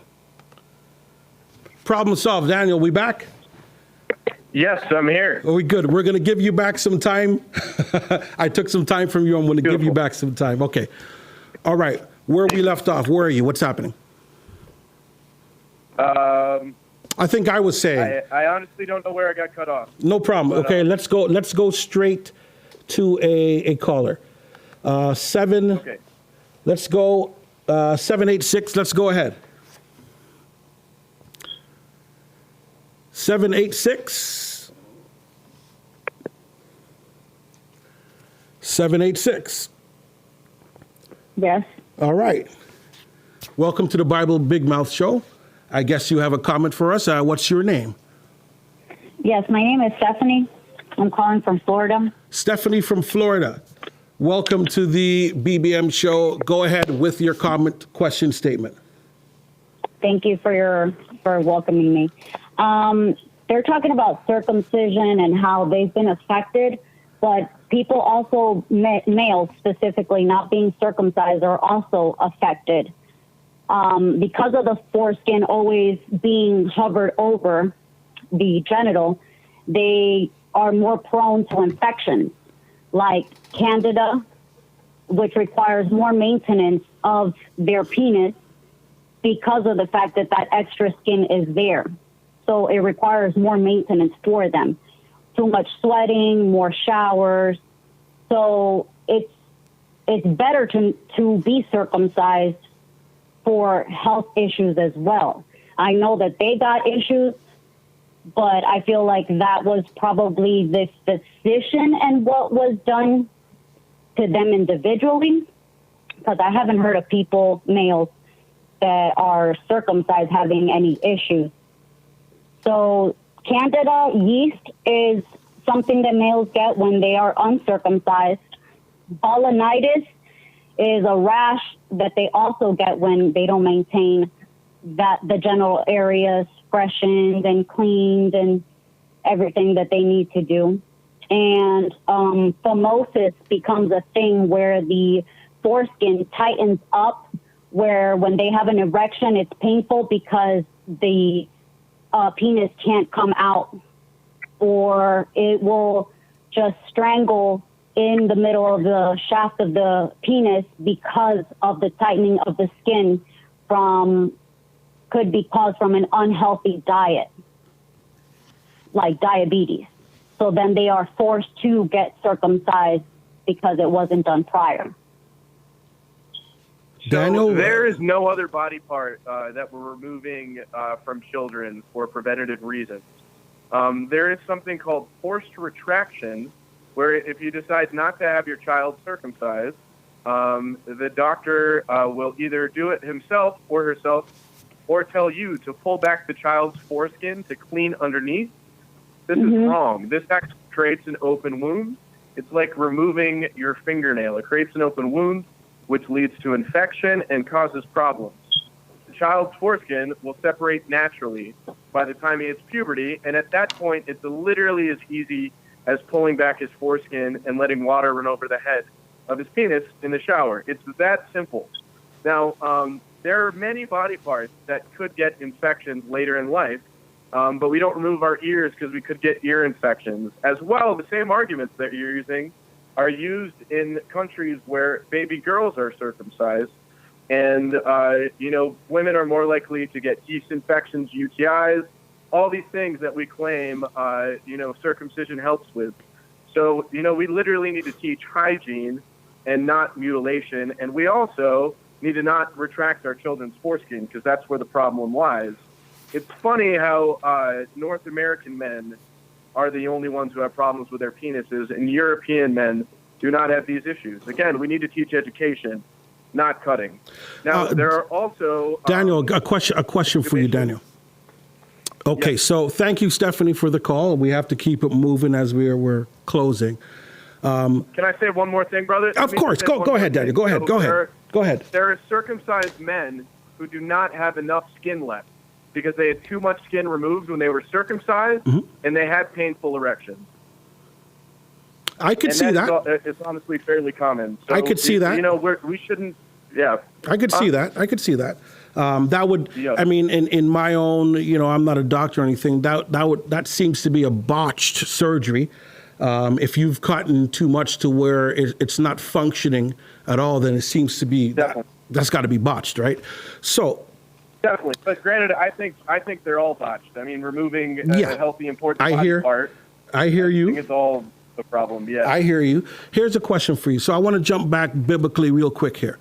So you had mentioned that New Testament there are scriptures that say not to circumcise. So okay, so we'll leave that there. That's debatable. That's a discussion we can go into, but we'll leave it there. What I want to do is, if it says not to be circumcised in the New Testament, in the Old, was there a time where circumcision did happen?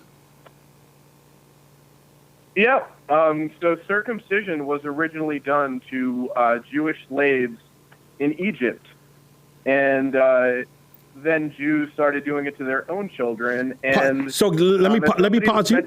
Let me pause you there real quick. So, because I want to go my train here.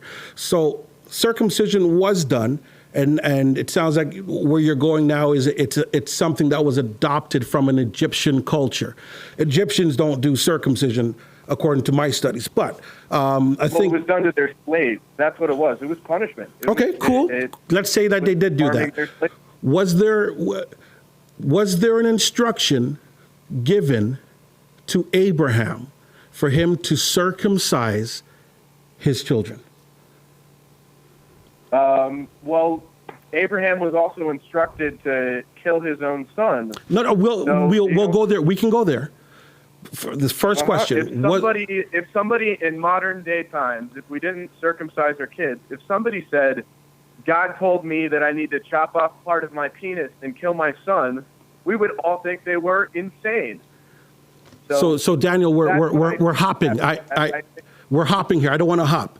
There's a specific point I'm trying to get to. Abraham, let me jump back. You clearly said, as per scripture, it says, according to your understanding, there's an instruction where it says, stop doing circumcisions. Stop doing it. The New Testament says it's not required. Okay, good. So the reason why the New Testament is saying it's not required is because it was being done? It was being done? You mean at what point in time? prior to that instruction. Somebody didn't just walk out of the closet and say, hey, guys, don't circumcise. And everybody's like, what's circumcised? Yes. And there is, it's also from looking at some of these quotes, it's saying that Moses said to do this. So it wasn't even somebody Christian that said to do this. It was somebody Jewish that originally said to do this. So my point, I guess, because we're not getting there. We got a couple of minutes and great discussion. There are a couple more things I want to bring up as well before. Absolutely. What I'm trying to say is there was clearly an instruction for circumcision. You mentioned Jewish, so we'll stick there. The sons of Abraham, Isaac, and Jacob, right? The 12 tribes, there was within their law an instruction, and their law is all based upon, I think you said, somebody in the live chat said something about Moses. The law was given from Moses, and as per the story, as per that story says that the law was given from God. So that means that the circumcision was happening, and there's a point where you believe, we won't debate that today, where it says stop. We'll just use that. It says stop doing it. So it was being done. If it was being done... It's not necessarily. But again, I have no problem with religious circumcision if the person who owns the body is making the choice to do that for religious reasons. Religious freedom means not carving your religion into your children's genitals, essentially taking away their religious freedom. Now, also, in European countries, specifically Italy, the Catholic Church does not circumcise, and in fact advised against it. So in Christianity, it's not it's not really a thing that you're supposed to do to your children. And the New Testament has. What about the Old Testament? What about the Old Testament? So I can't speak on the Old Testament, but I know, again, the times were different. Okay, so there were a lot of things. You know where I'm going with this, Daniel? Where I'm going is that there was circumcision done. And according to the story, if we're going to use the Bible, if we're going to use the New Testament, it's a writing based upon instructions from God. So the Old Testament would be the same, as it's the same book. So if the New is saying it's not required as per what you're saying, I'm not saying I agree with that, but it's not required. And in the Old, it was being done. If you're saying God is saying in the New that it shouldn't be done, it must be God that said do it in the beginning. And if it was God that said to do it in the beginning, then as you had said at the beginning, he's perfect. And there would definitely be no issue. Let me take this caller, and we're going to come right back to you. Well, God doesn't make mistakes, and I don't believe he did say to do this. Not a problem. Let me take this call. Go ahead, 571. Come on in. Hi. I've just been listening to the caller. Welcome to the Bible Big Mouth Show, and who am I speaking to? Hi, you're talking to Tyrone. I'm calling from Toronto, Canada. Tyrone, okay. You have a comment or statement for friend Daniel? Well, I've got a bit of two, and what I wanted to say to the caller, there's so many errors that he's made with his actual comments. Because first of all, the circumcision was given to Abraham, who beget Isaac, who beget Jacob, surname Israel, who beget the 12 sons of Israel, and it was commanded that all firstborn male of Israel, the tribes of Israel, must be circumcised. They were circumcised. That was part of the culture that shows forth the covenants between the God of Abraham, the God of Isaac, and the God of Jacob, and his people. So when you're speaking about Christianity, circumcision, and this one doesn't, who cares? Because it wasn't given to them. I heard that he mentioned about Paul. Paul was never a Christian. He was never a Christian. And if you read the book of Romans 9, and you read from the beginning to the end, he was never a Christian. He was an Israelite from the tribe of Benjamin. Jesus was also an Israelite and was also circumcised. So where did this abolishment of circumcision now come in? We don't care about the Catholic Church. That's not Christianity. That's Christianity. They're not Israelites. The God of that book spoke to the people of that book.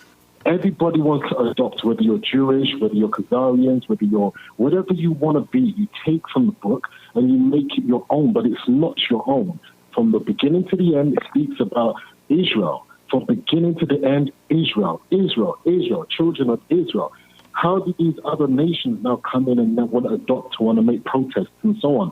Please, write your own books and make your own laws. But that book is given to the children of Jacob and the children of Israel. I don't understand. Circumcision is not for you. And it's great. You can go and you can get it stitched back on because, medical and science is wonderful these days. You can go and stitch it back on and get your sensation. Great. But the circumcision has been given to the children of Israel, show forth the covenant between the God of Abraham, Isaac, and Jacob and his people. David, you've got to read the book, my friend. There's no point saying that you don't know what happens in the First Testament, but you want to talk about the Second Testament. It makes no sense. You have to understand what happened in the first to understand the second. David himself in the book of 1 Samuel 17, he even said in verse 26, what shall be the reward if he kills this Philistine? I paraphrase. And he stood and he said, he will kill this uncircumcised Philistine who defies the armies of the living God. What does that say? Now, you're saying that you're Jewish. Let me jump in there, Tyrone. David was a Jew. Tyrone, let me jump in there right quick. Look, we are about 6 or 7 minutes outside of our time, and I knew this topic would be somewhat of as how it went. I think one time, I think we may have to do another discussion or something along the lines. It looks like we've mixed a couple things here. It looks like we've went from Daniel started off with health and science and things of that nature, and now we've gone biblical, and I expected that, but we have a disconnect. But can I just say something? Go ahead, real quick. Take 10 seconds, real quick. Okay. Health and science again. That's wonderful. That's why with the children of Israel, the children of Jacob, even if you look at their bodies, we develop far quicker than the normal bodies, for whether they be white or from another nation. That is a scientific fact. We are advanced by 9 to 10 months advanced at birth. Therefore, circumcision suits us. Our physical bodies are actually capable of sustaining that. If you want to go and do it, that's you're going to get all the issues and the blah blah blah. That's down to you. The fact of the matter is, as the children of Israel and the children of Jacob, we must stick to the instructions given by our God. He will sort out the rest, and that's that. Firstborn male of Jacob and the children of Israel. It's given to us. So your God says that you need to mutilate your children's genitals? It's not mutilation. It's not mutilation. The same God of that book has given the instruction to the children of Israel. You can mutilate your child if you wish to, but what we do, we keep the law, my friend. We keep the law. You may want to be lawless and go and be and do what you got to do. That's I think the law should protect children from having their No. There's God's law and there's man's law. Which Tyrone, I want to thank you for that call. You sound passionate. I think we will probably have to pick up, my friend. Thank you very much, Daniel. That was a lot.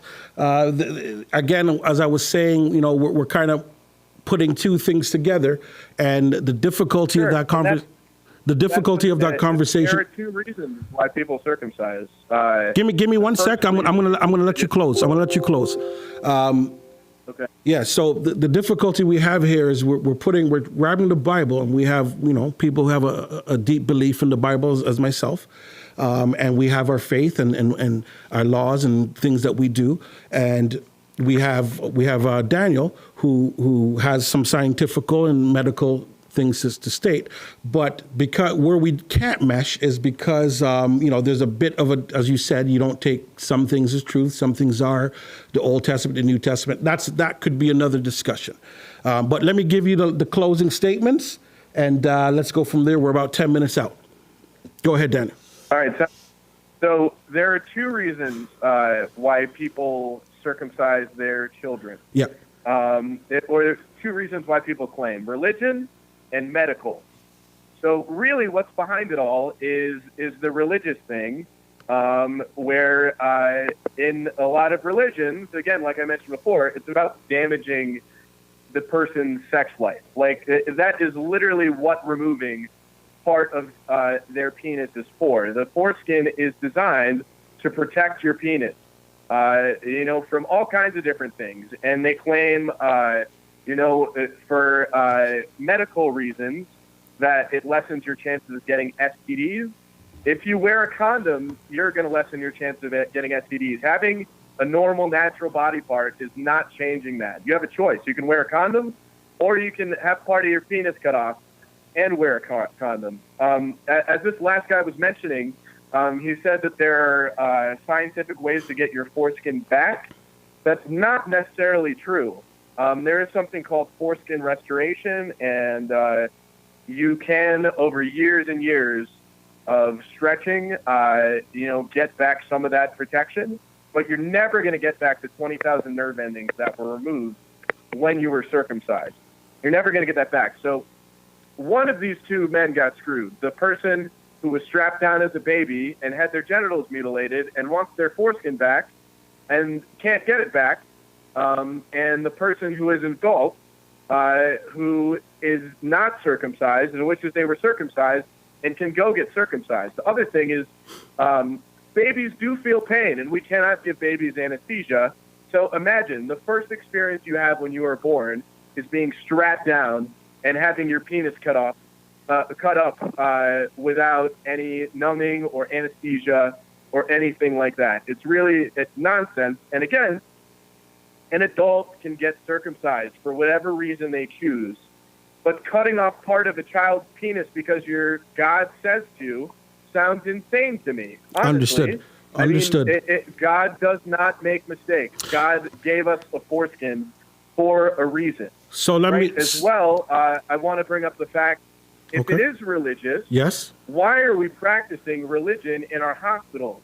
Why are we telling parents that they need to do this to their babies for medical reasons? I actually know of practitioners that don't do this in a hospital. I know of circumcision that's not done in a hospital. Correct? So they don't really do this in Canada as much in hospitals. Okay. In the United States... No, they're done in hospitals here. They are done in hospitals and medical centers, but they're also done in homes. Yep. Just not as much as here, yep. And I also want to bring up, there's a Jewish ritual called Mitzitza B'Peh, where after they circumcise the baby... Easy. Can I not bring that up? You could bring it up, but, let's tidy it up a bit. Sure. So the rabbi or mohel will use his mouth to stop the bleeding. Yes. And in New York, a couple of babies have died from getting herpes because of this. So this is really the source of the Jewish circumcision, where this all came from. I mean, before Christianity or anything like that, it came from the Jews, and this is, the official practice. I went to Israel a couple of years ago, and unfortunately, a lot of babies and men have had mitzitza b'peh done on them. It's pretty common practice in Jewish religion. So that sounds perverted to me. It sounds very perverted, and the fact that herpes and things like that can happen, there's something wrong with that. What? It leads us to another discussion that we perhaps may have another time, because when you're talking about Jews and Jewish and who is Jews and who are not Jews, and are the Jews that you're saying that are Jews, are they really? That's another discussion. A definite another discussion. Yeah, let me ask you this question, and in closing, are you saying that any religion that practices we're talking about male circumcision, that they are to stop and not do that ever again? To anyone who cannot consent. So children cannot consent. So that's the whole issue. It's consent. I did not consent to have part of my penis cut off, nor would I ever. An adult. So if somebody consents, you're good? If somebody consents to have part of their penis cut off, yes. That is their choice for whatever reason. If God tells them to cut off part of their penis and they choose to do that as adults, that is their choice. Daniel, thank you very much. Thank you very, very, very much for this discussion. before you let me go, one last thing. Shoot. When babies are circumcised in hospitals, they do not throw away the foreskin. They sell it to face cream companies, and women use it on their face because it's supposed to be good for anti-aging. If you look up Oprah backing foreskin face cream, I've heard of these things. Sandra Bullock. Yeah, I've heard of these things. But we're kind of mixing a couple different things here because we're looking at. Well, that's the thing. They claim two different things: medical and religion. Yeah, and who is doing it, right? We're mixing things here. Of a pure religious practice.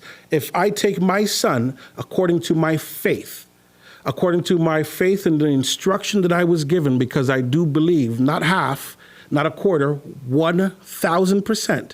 And it says, go ahead, circumcise on the 8th day. That has granted me permission according to my faith. Now, if you have some rabbi, you said, who's got some kids around the corner and they're doing all these things and there's herpes and stuff transferring, HIV and herpes, that I don't think that's not what I'm saying. I don't think that's what I'm saying. But we do got to go. We definitely got to go. Daniel, thank you, my friend. Anytime. You guys are doing anything you need a platform, and we want to discuss this again and bring this out. Give me a shout. Definitely give me a shout. I want to thank everybody online right now. I know it's late. Thank you for joining in. This was our first show, the Unapologetic Rob show, and this is the Bible Big Mouth. Thank you very much. Like, comment, subscribe, all of that good stuff. We got some other things coming up real soon. Thank you very much, and I bid you salutations.